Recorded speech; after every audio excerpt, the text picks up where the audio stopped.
Hi guys, welcome back to our channel Centric Sala by Centricity, आपका wealth partner. My name is Anuj and you are watching NISM series 13 videos. NISM series का जो 13 exam है, जो common derivatives exam है, हम उसकी videos बना रहे हैं और हम अब तक 7 चैप्टर्स कवर कर चुके हैं. आज हम जिस चैप्टर की बात करेंगे वो है chapter number 8, legal and regulatory environment. चलिए देखते हैं आज हम इस चैप्टर में हम क्या क्या पढ़ेंगे.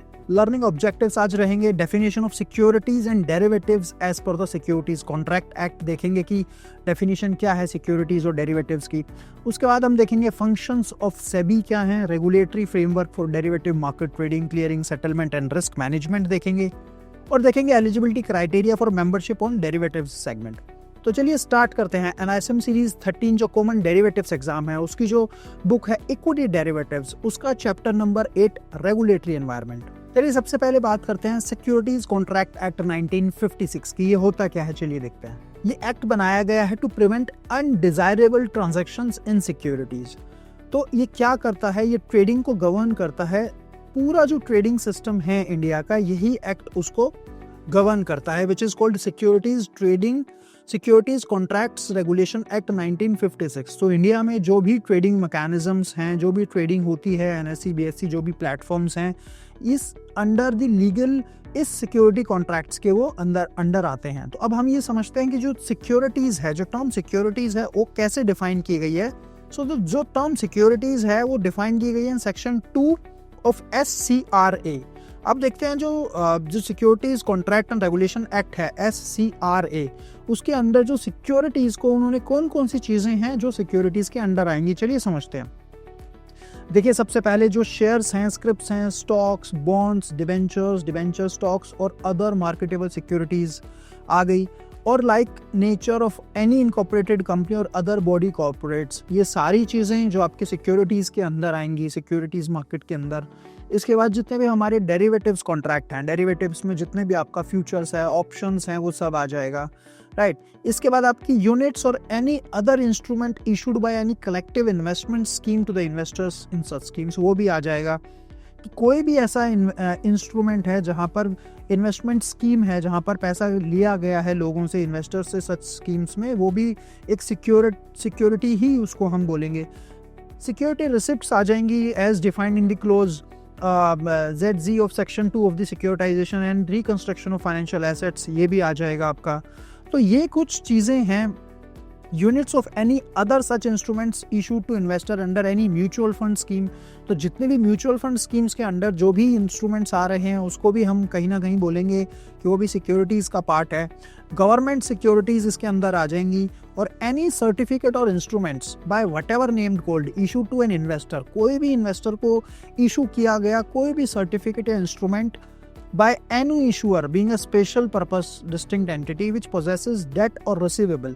तो कहने का ये मतलब है कि चाहे कोई वो पेपर ऐसा है जहाँ पे डेट है, रिसीवेबल है, मॉर्गेज है या मॉर्गेज डेट है, कोई भी ऐसा बेनिफिशियल है जहाँ पे आपको पैसे आ रहे हैं या जा रहे हैं, उसको भी हम सिक्योरिटीज ही ट्रीट करेंगे, राइट. सो ये तो सारा है कि जो टर्म सिक्योरिटीज है उसके अंडर आपका क्या क्या आ जाएगा. अब समझते हैं. देखिए डेरिवेटिव्स की डेफिनेशन क्या है. So according to the act derivatives is defined as, अब डेरिवेटिव्स के अंदर अब क्या क्या आ सकता है कि security derived from a debt instrument, share, loans, whether secured or unsecured, risk instrument or contract for differences of any form of scrutiny, right. So derivatives अपनी कोई वैल्यू नहीं है. द डेरिवेटिव्स की वैल्यू डिफाइन हो रही है, derive हो रही है बाय सम अंडरलाइंग एसेट. और वो अंडरलाइंग एसेट कौन कौन सा हो सकता है. वो एक डेट इंस्ट्रूमेंट हो सकता है, शेयर्स हो सकते हैं, इंडेक्स हो सकता है, लोन्स हो सकता है, वेदर सिक्योर्ड और अनसिक्योर्ड. सो इस तरीके की चीज़ों का डेरिवेटिव्स बनता है और उसको हम डेरिवेटिव्स की डेफिनेशन में रखेंगे, राइट. सो कॉन्ट्रैक्ट, देखिए सेकंड पॉइंट में मैंने आपको बताया, contract which derives it value from prices और index of prices of any underlying security. तो जो अंडरलाइंग सिक्योरिटी है उसका प्राइस जो डिराइव हो रहा है, डेरिवेटिव्स का प्राइस डिराइव हो रहा है उसकी अंडरलाइंग सिक्योरिटीज से. And underlying securities can be anything, चाहे क्या वो शेयर्स हो सकते हैं, वो आपका डेट इंस्ट्रूमेंट्स हो सकता है, वो आपका वैल्यू प्राइस हो सकता है, इंडेक्स ऑफ जो प्राइस, जो निफ्टी का प्राइस हो सकता है, किसी शेयर का प्राइस हो सकता है. तो ये तरीके का कमोडिटीज आप ये आपका डेरिवेटिव्स हो सकता है। इसके बाद आ जाते हैं कमोडिटीज डेरिवेटिव्स। देखिए कमोडिटी डेरिवेटिव्स में कुछ चीजें आती हैं, मैं आपको बता देता हूँ। सबसे पहले बुलियंस आ जाते हैं जिसमें गोल्ड और सिल्वर आता है, फिर बेस मेटल्स आ जाते हैं जिसमें जिंक, कॉपर, लेड, एल्यूमिनियम आ जाता है। इसके बाद आपका क्रूड ऑयल है, नेचुरल गैस है, एग्री कमोडिटीज जो NCDEX पे ट्रेड हो रही हैं, वहाँ पे भी सारी एग्री कमोडिटीज ट्रेड होती हैं। सो वो भी कमोडिटी डेरिवेटिव्स भी आपका डेरिवेटिव्स के अंडर आएगा। तो कॉन्ट्रैक्ट इन डेरिवेटिव्स जो होंगे वो लीगल माने जाएंगे, तभी माने जाएंगे तब वो एक ट्रेडेड ऑन स्टॉक एक्सचेंज पे हो, रिकॉग्नाइज्ड स्टॉक एक्सचेंज पे वो ट्रेड कर रहे हो, और सेटलमेंट उनकी होनी चाहिए जो क्लियरिंग हाउस है वो रिकॉग्नाइज्ड स्टॉक एक्सचेंज से। सो सेटलमेंट इनकी एक आपका क्लियरिंग हाउस से होनी चाहिए in accordance to the rules by stock exchanges. अब बात करते हैं सेबी की, securities and exchange board of India. देखिए securities and exchange board of India का सिर्फ एक ही पर्पस है हमारे जो सेबी को बनाया गया, to protect the interest of investors. कि जो एक इन्वेस्टर है जो इन्वेस्ट कर रहा है, जो निवेश कर रहा है, जो अपने पैसे लगा रहा है, उसका जो इंटरेस्ट है उसको प्रोटेक्ट किया जाए, उसके साथ कुछ गलत ना हो। सेबी ऑलवेज मेक श्योर्स, और जो securities and exchange board of India है वो सिर्फ और सिर्फ एक इन्वेस्टर के लिए काम करता है। तो सेबी के पास पावर्स हैं जैसे protecting the interest of investors in securities, promoting the development of the security markets की डेवलपमेंट को भी सेबी देखता है, रेगुलेटिंग द सिक्योरिटीज मार्केट, और सिक्योरिटीज मार्केट को रेगुलेट भी करता है। इसके अलावा आपकी स्क्रीन पे बाकी बेसिक फंक्शंस आ ही गए हैं, हम रीड आउट कर सकते हैं कि regulating the business in stock exchanges और अदर सिक्योरिटीज मार्केट, जो भी लोग इन्वॉल्व हैं, चाहे वो सब ब्रोकर्स हैं, उनका रजिस्ट्रेशन हो गया, उनको रेगुलेट करना, ये भी सारा आ जाता है। Promoting and regulating self regulatory organisations, जो SRO हैं, सेल्फ रेगुलेटरी ऑर्गेनाइजेशंस हैं, उनको भी रेगुलेट करना और प्रमोट करना, और किसी भी तरीके की जो फ्रॉडलेंट एक्टिविटीज़ हैं या अनफेयर ट्रेड प्रैक्टिसेस हैं उनको रोकना, उनको प्रोहिबिट करना, और जो ये काम कर रहे हैं उनको लीगली सज़ा दिलवाना, राइट। सो ये भी कुछ सेबी के काम हो सकते हैं। अब बात करते हैं रेगुलेशंस इन ट्रेडिंग की, कि ट्रेडिंग में कुछ मैकेनिज्म्स बनाए गए हैं, कुछ रेगुलेशंस बनाए गए हैं फॉर ट्रेडिंग। चलिए समझते हैं वो क्या है। देखिए एक कमेटी बनाई गई under the chairmanship of doctor LC Gupta. तो सेबी ने ये बनाई गई टू डेवलप दी एक रेगुलेटरी फ्रेमवर्क डेवलप करने के लिए डेरिवेटिव्स ट्रेडिंग के लिए इंडिया में। कि इंडिया में जब ट्रेडिंग आई थी ऑन 11/19/98 को, तो सेबी ने कुछ चीज़ें एक्सेप्ट की, कुछ रिकमेंडेशन दिए under the committee and leadership of doctor LC Gupta. तो उसका काम यही था कि पूरा का पूरा इंडस्ट्री में पूरा का पूरा जो रेगुलेशंस हैं ट्रेडिंग में, उसके लिए एक रेगुलेशन लाया जाए कि किस तरीके से ट्रेडिंग होगी, कैसे डीमैट अकाउंट ओपन होगा, कौन इन्वेस्टर कैसे इन्वेस्ट कर सकता है, फ्यूचर्स में क्या होगा, डेरिवेटिव सेगमेंट में क्या चलेगा, क्या मार्जिन होगा, NSE BSE में क्लियरिंग कैसे होगा। तो पूरा उन्होंने एक मैकेनिज्म वहाँ पर बनाया। चलिए समझते हैं। तो एनी एक्सचेंज, जो भी एक्सचेंज ये एलिजिबिलिटी क्राइटेरिया को फुलफिल करेगा as prescribed by LC Gupta committee, right? तो report can apply to SEBI for grant of recognition under section 4 to start trading derivatives. तो कोई भी एक्सचेंज उनको जो एलिजिबिलिटी क्राइटेरिया फुलफिल करना है, जो भी इस कमेटी ने बनाया, वो अपनी डेरिवेटिव्स की ट्रेडिंग स्टार्ट कर सकता है। और जो एक्सचेंज है it should have minimum 50 members, right. और डेरिवेटिव्स जो मेंबर ऑफ एग्जिस्टिंग सेगमेंट हैं एक्सचेंज में, जैसे कि कैश में है, कमोडिटीज में है, वो ऑटोमेटिकली डेरिवेटिव सेगमेंट का मेंबर नहीं बनेगा। डेरिवेटिव सेगमेंट के लिए आपको अलग से एलिजिबिलिटी कंडीशंस जो है वो फुलफिल करनी पड़ेंगी, जो LC गुप्ता कमेटी ने बनाई हैं। जितने भी क्लियरिंग एंड सेटलमेंट ट्रेड होंगे डेरिवेटिव्स के would be through a SEBI approved clearing corporation only. और जितने भी डेरिवेटिव्स ब्रोकर हैं, डीलर्स हैं, ऑथराइज्ड पर्संस हैं, क्लियरिंग मेंबर्स हैं, are required to seek registrations from SEBI. तो सेबी से उनको रजिस्ट्रेशन लेना ही पड़ेगा। और ये भी एक क्वेश्चन आ जाता है कि जो मिनिमम नेटवर्थ है क्लियरिंग मेंबर्स की डेरिवेटिव्स की, तो वो कम से कम मिनिमम शैल भी 300 लाख होनी चाहिए। तो जो डेरिवेटिव क्लियरिंग कॉर्पोरेशन है, क्लियरिंग मेंबर, उसके मिनिमम 300 लाख होनी चाहिए। और कैसे कंप्यूट होगी, ये कुछ चीज़ें हमें बताई गई हैं। कैपिटल प्लस फ्री रिजर्व्स होना चाहिए, लेस नॉन अलाउएबल एसेट्स उसमें से माइनस कर देंगे, फिक्स एसेट्स होगा, plus security, members card, non allowable securities, bad deliveries, doubtful debt, advances, prepaid expenses and tangible assets, ये सब चीज़ें उसमें से लेस हो जाएंगी। So capital plus free reserves और लेस, ये सब चीज़ें। The minimum contract value shall not be less than 5 lakh rupees. तो सेबी ने ये भी बोला है इस कमेटी ने कि जो एक कॉन्ट्रैक्ट की वैल्यू लगभग 5 लाख से नीचे नहीं जानी चाहिए, और मिनिमम कॉन्ट्रैक्ट वैल्यू 15 से 20 लाख भी होगी। और नवंबर 20, 2024 से सेबी ने फिर प्रिस्क्राइब किया कि minimum contract value should be in the range of 15 to 20 lakh. Initial कितना मार्जिन लगेगा, कितना एक्सपोजर रहेगा, कैपिटल एडुकेसी क्या है, प्रिंसिपल जो आपका लॉस है वो उसको कैसे आपको रिस्क मैनेजमेंट को देखना है, ये भी सारा आप सेबी ने प्रिस्क्राइब किया गया। एलसी गुप्ता कमेटी ने ये भी चीज़ें देखी कि जो आपका नो योर कस्टमर है, केवाईसी जिसके बनेगी, वो भी उसके भी रूल्स इन्होंने बनाए गए, और जो डेरिवेटिव्स के लिए जो चीज़ें चाहिए, डेरिवेटिव्स के लिए उसकी जो फाइनेंशियल स्टेटमेंट्स भी चाहिए वो भी बताया गया, और जो रिस्क इन्वॉल्व हैं डेरिवेटिव ट्रेडिंग के लिए वो भी क्लाइंट को बताए जाएं। रिस्क डिस्क्लोजर डॉक्यूमेंट्स की एक कॉपी ड्यूली साइन की जाए, ड्यूली साइन कराई जाए किसी भी क्लाइंट से या जो भी ट्रेडिंग करना चाह रहा है। ये भी चीज़ें इस कमेटी ने हमें बताई। और देखिए जो मेंबर्स और ऑथराइज्ड डीलर्स हैं, they have to fulfil certain requirements. जो भी मेंबर्स हैं एक्सचेंज के और ऑथराइज्ड डीलर्स हैं, तो एक्सचेंज के मेंबर्स प्लस ऑथराइज्ड डीलर्स, उनको सब फुलफिल करना पड़ेगा जितने भी रिक्वायरमेंट्स हैं सेबी की, और वो सब फुलफिल करनी पड़ेंगी। प्रोवाइड कोलेट्रल डिपॉजिट्स, कुछ कोलेट्रल डिपॉजिट्स भी प्रोवाइड कराने पड़ेंगे to become the member of FNO segment. तो आप कैश में डील कर रहे हैं उसके लिए डिफरेंट है, but if you are trading और अगर आप एक मेंबर हैं जो कि डेरिवेटिव सेगमेंट भी एक्टिवेशन कराना चाह रहे हैं, तो आपको कुछ डिपॉजिट्स एज ए कोलेट्रल रखना पड़ेगा एफएनओ सेगमेंट को एक्टिव कराने के लिए। और जितने भी कोलेट्रल डिपॉजिट्स हैं वो cash component and non cash component में दिए जा सकते हैं, जैसे कि cash, bank guarantee, fix deposits, T bills, government securities.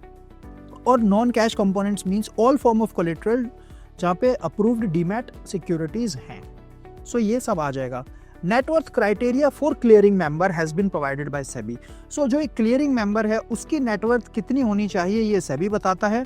While the net worth criteria for trading member and limited trading members have been decided by the stock exchanges. तो कभी कभी ये आ जाता है क्वेश्चन। अब जो एक ब्रोकर है, जो ब्रोकर काम करता है इन्वेस्टर के और एक्सचेंज के बीच में, ब्रोकर का काम क्या है? डीमैट अकाउंट ओपन कराना और उसकी सारी डिटेल्स एक्सचेंज को शेयर करना और फिर उसको एक ट्रेडिंग प्लेटफॉर्म प्रोवाइड कराना। लेकिन broker also is required to get a risk disclosure document signed by client.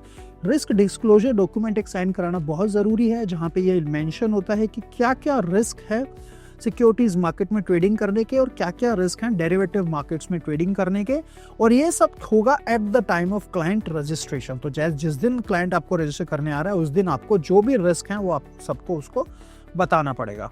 और कोई भी मेंबर डिफॉल्ट करता है, any default by a member इन किसी भी चीज़ों में, तो वो माना जाएगा कि उसने सारे सेगमेंट और एक्सचेंज के सारे सेगमेंट्स में डिफॉल्ट किया है, ऑल द एक्सचेंजेस। सो जहाँ पे भी वो मेंबर है उसका सारे एक्सचेंजेस में डिफॉल्ट माना जाएगा। चलिए अब देखते हैं कि वो कौन कौन सी चीज़ें हैं जो पेनल्टी या सस्पेंशन करेंगी एक रजिस्ट्रेशन को एक स्टॉक ब्रोकर के। तो अगर एक स्टॉक ब्रोकर है उसका रजिस्ट्रेशन पेनल्टी लगेगी या सस्पेंशन होगा, वो कौन कौन सी चीज़ें हैं चलिए समझते हैं। देखिए, stock broker violets provisions of the act. अगर कोई भी स्टॉक ब्रोकर वायलेट करता है, जो अब जितने भी एक्ट हैं, जो भी चीज़ें मैंने आपको बताई हैं, doesn't follow the code of conduct, if stock broker fails to resolve the complaints of the investor, कोई भी इन्वेस्टर की कंप्लेंट वो नहीं रिजॉल्व कर पा रहा है, या सबसे बड़ी बात वो इंडल्ज है कोई मैनिपुलेट करने में, प्राइस को ऊपर नीचे करने में, अगर प्राइस मैनिपुलेशन में आता है तो उसका सीधा सस्पेंशन हो जाता है। Stock brokers financial position deteriorates substantially. Financial position stock broker की बहुत ज़्यादा डिटेरियोरेट हो गई है, इस केस में भी उसका सस्पेंशन है, रजिस्ट्रेशन को पेनलाइज किया जा सकता है। Stock broker fails to pay fees, stock broker violates the conditions of registration, और stock broker suspended by the stock exchanges. तो ये कुछ चीज़ें हैं जहाँ पे स्टॉक ब्रोकर का रजिस्ट्रेशन कैंसिल हो सकता है या सस्पेंड हो सकता है एज पर दी सेबी स्टॉक ब्रोकर रेगुलेशंस 1992। अब बात करते हैं regulations in clearing and settlement and risk management की। देखिए, एनीबडी, कोई भी इंटरेस्टेड है एफ&ओ सेगमेंट की मेंबरशिप लेने के लिए, फ्यूचर्स एंड ऑप्शन सेगमेंट की मेंबरशिप लेने के लिए, उसको रिक्वायर्ड है to take membership of capital market and एफ&ओ सेगमेंट और capital market, wholesale debt market and एफ&ओ सेगमेंट। तो एफ&ओ सेगमेंट की मेंबरशिप तभी बनेगी जब उससे पहले आप कैश मार्केट या कैपिटल मार्केट का सेगमेंट एक्टिव कराएंगे जहाँ पे कैश में डीलिंग होती है, उसके बाद फिर आपका एफ&ओ सेगमेंट एक्टिव होगा। और ये भी बात ध्यान देने की जरूरत है कि a membership for capital markets and एफ&ओ सेगमेंट, तो जो मेंबरशिप मिलेगी आपको कैपिटल मार्केट्स की एंड एफ&ओ सेगमेंट्स की, वो आपको राइट भी देगी to execute trades, trade execute करने का, क्लियर करने का एंड सेटल करने का, executed by the members in these segment. Similarly a membership for capital market, तो अगर आपने कैपिटल मार्केट्स की मेंबरशिप ले रखी है, होलसेल मार्केट की मेंबरशिप ले रखी है, एफएनओ सेगमेंट की मेंबरशिप ले रखी है, तो gives the member the right to execute trades and clear the settlement by the members in this segment. और उसके बाद ये भी चीज़ हम समझ सकते हैं कि an existing member of capital markets, तो जो भी एग्जिस्टिंग मेंबर है कैपिटल मार्केट का can also take membership of FNO segment, right. और एक trading member can also be a clearing member by meeting additional requirements. तो जो एक ट्रेडिंग मेंबर है, जो एज अ ट्रेडिंग मेंबर जो एक्ट कर रहा है, जो आगे अपने क्लाइंट्स को ट्रेडिंग करा रहा है, वो क्लियरिंग मेंबर भी हो सकता है by meeting certain additional requirements. This there can also be only clearing members, और एक सिर्फ क्लियरिंग मेंबर्स भी हो सकते हैं। ट्रेडिंग कम क्लियरिंग मेंबर भी होते हैं, प्लस सिर्फ एक जस्ट होता है एक क्लियरिंग मेंबर ही हो जाए। ट्रेडिंग मेंबर्स अलग है, क्लियरिंग मेंबर्स भी अलग हो जाता है। The initial and exposure margin is payable upfront by clearing members. तो जो भी इनिशियल एंड एक्सपोजर मार्जिन है वो आपका क्लियरिंग मेंबर्स के द्वारा दिया जाएगा। Initial margin can be paid by members in form of cash. जो मेंबर हैं वो क्लियरिंग मेंबर को मार्जिन देंगे in form of cash, bank guarantee, fix deposit से अप्रूव्ड सिक्योरिटीज। जो क्लियरिंग मेंबर्स हैं, जो सेटल कर रहे हैं, क्लियर कर रहे हैं फॉर अदर ट्रेडिंग मेंबर्स, जो ट्रेड्स को सेटल कर रहे हैं, क्लियर कर रहे हैं दूसरे मेंबर्स के लिए, स्पेसिफाई कर सकते हैं कि जो मैक्सिमम कोलेट्रल है या कोलेट्रल लिमिट है टुवर्ड्स इनिशियल मार्जिन, और सच ट्रेडिंग मेंबर्स जो custodian participant clearing and settling through them, तो उनके द्वारा जो भी क्लियर किया जाएगा मैक्सिमम कोलेट्रल लिमिट जितनी भी इनिशियल मार्जिन की, वो उनसे स्पेसिफाई कर सकते हैं, राइट। आप समझते हैं रिस्पॉन्सिबिलिटीज ऑफ क्लियरिंग कॉर्पोरेशन। देखिए, collection of margin on a timely basis, जैसे कि मैंने आपको बताया, smooth operations of dealing, clearing and settlement, smooth operational चलना चाहिए, acting as legal counterpart for every contract. हर कॉन्ट्रैक्ट का लीगल काउंटर पार्ट ये बन जाते हैं कि legally they are authorise to clear and settle the trades, monitoring the position in derivatives and segment. So जो पोजीशंस हैं, कहीं बहुत ज़्यादा किसी क्लाइंट का लॉस ना आ जाए, या बहुत ज़्यादा मार्केट जब वोलेटाइल हो जाती है तो इनका काम है मार्जिन्स को भी ऊपर नीचे करना, and deciding daily settlement price. So daily settlement price decide करते हैं जो लास्ट हाफ एन आवर का एवरेज होता है। चलिए अब समझते हैं eligibility criteria for membership on derivative segment. तो मेंबरशिप लेने के लिए डेरिवेटिव सेगमेंट में क्या एलिजिबिलिटी होनी चाहिए।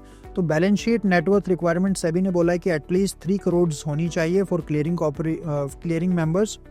Minimum net worth requirement of 3 crore for clearing members, right. और एक क्लियरिंग मेंबर जो है required to furnish an auditor's certificate also, कि जो नेटवर्थ है एवरी 6 मंथ्स में एक्सचेंज को, तो हर 6 मंथ्स में एक ऑडिटर सर्टिफिकेट भी चाहिए, जिसमें net worth requirement is 1 CR for self clearing member, and SEBI has not specified any net worth for a trading member.